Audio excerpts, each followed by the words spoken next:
Welcome back to Studio Chatter. Back to school means lots of preparation. Welcome Sherilyn Woodhouse, a second grade teacher, to the Chatter.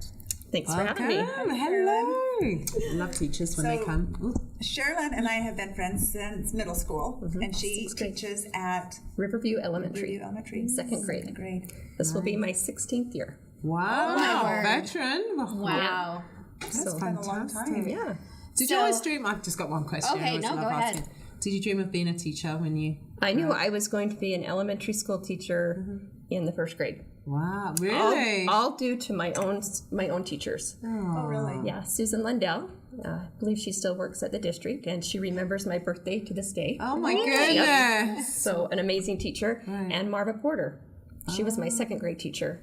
And I happened to get my tonsils out when I was in second grade, and they came to visit me during their lunch hour. Oh. And I am talking some amazing teachers, and I just wanted to be like them. Wow. That's So they cool. I never inspired knew me that. at a very young Okay. age.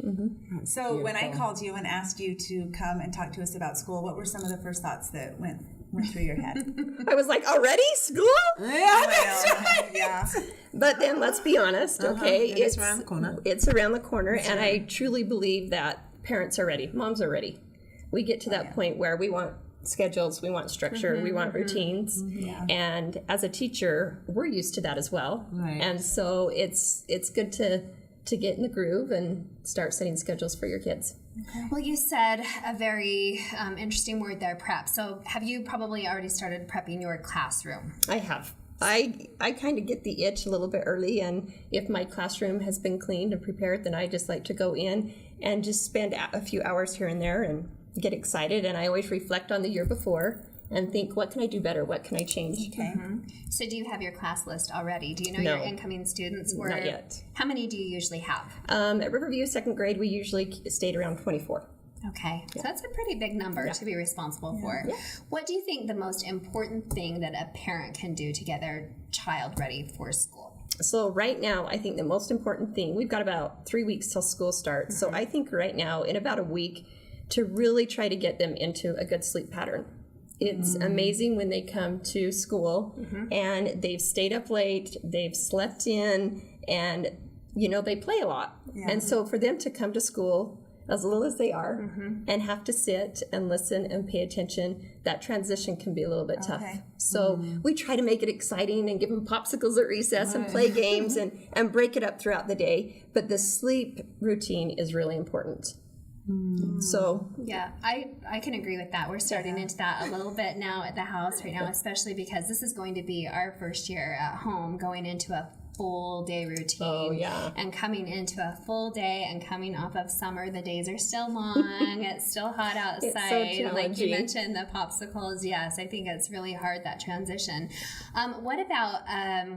What about a breakfast? Do you think, how important is that, starting them with a healthy breakfast to get them off to school? You talk about that all, they talk about that, or, cereal and sugar. Is it better to have something a little more, I guess, with sustenance? Yes. Definitely add the protein into those breakfasts somehow. Yeah, it will sustain them. I mean, sometimes it depends on what time their lunch hour is. Sometimes it's early, sometimes it's a little bit later. But give them some substance. Give them some protein, some fruit. Oatmeal's great. I think cold cereal goes right through them, and it's nothing to really help sustain what they need to do. And But on those other things, it takes kind of a parent to prep that. Cold cereal, a kid can. right. So if a parent's working full-time or can't prep something, the kids are obviously going to go to cereal, right? Yep. So maybe try to make some healthy choices in the cereal. Okay. And see if that helps, or toast and juice and fruit. And academically, sorry, just really quick. good. But academically, do you think we can prepare kids right now to just little things that we can do, whether reading or just so that it's not just like bang smack, you go to school today, here's your books, is there something that we can gradually prepare them to Read. right? Yes, that is so important. Make sure they're in that habit of 20 minutes of reading. To me, I think card games, board games, they have a lot to do with math.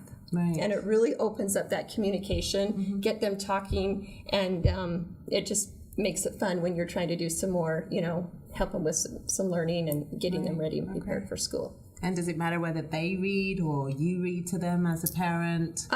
If you would like to share the responsibility, that's kind of fun, especially, if you're wanting to like share a chapter book with them and you can get into some details and work on their comprehension. That's always fun, but it's important that they get that reading 20 minutes a day.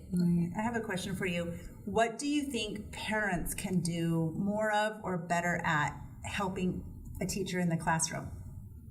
Is there anything that you kind of just think, oh, I wish parents donated more crayons, or I wish that they gave more time, or what are some suggestions? I've been that room mom where you want to give all the time and you run out of time. You have little kids at home. So I get that. I think the best thing that they can do is stay positive about school. Okay. Really talk about it and make it an important thing, because they're going to feed off that. Good point. So ask a lot of questions, ask your student, your child, how school went. And then again, my most important thing is just to keep them reading 20 minutes a night. It's so important. How important is it for the students to meet their teacher before school actually starts? I think that's really important.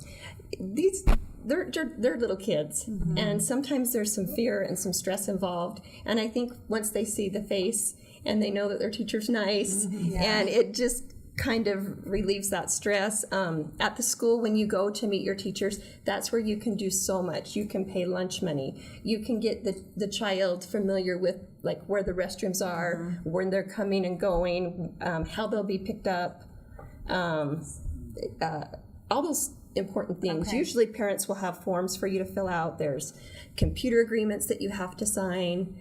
All that's really important stuff that parents need to do beforehand. Yeah, and to go back to your question, Stacy, one thing parents could do is teachers usually give information papers to each parent. You get them when your students are in junior high. You get like 6 or 7 of them, but make sure you read those, because your teachers have put their homework policy, all that really important stuff. So and make sure you read those. Might need in the classroom if you wanted to give back either time or monetary or anything like that. Okay. Sure. All right. Oh, I love it when a teacher sends home those suggestions. Thank you so much for being here. It's kind of fun. It is kind of fun to get excited about it. I loved this. I remember going back to school and being able to choose your backpack and some of the pencils and some of the notebooks and some of the suggested items. I remember being put to bed early because school started, and I just remember it being still so light out, because suddenly mom and dad are like, now you're going to bed at 8 o'clock, and you're laying in there thinking the sun is still up and you put me to bed. So I can imagine It's these a tough kids one. may kind of go kicking and screaming to bed the first week or so. Yeah. Start them now. That's what I say. Right. One week left of play, right? Exactly. And then back to the grind. That's All your right. routine. Thank you. Well, thanks for all of your hard work, and thanks for being here. Thank you for inviting me. Coming up next, do you have an artistic side that just needs a little push? We'll be right back with some great ideas.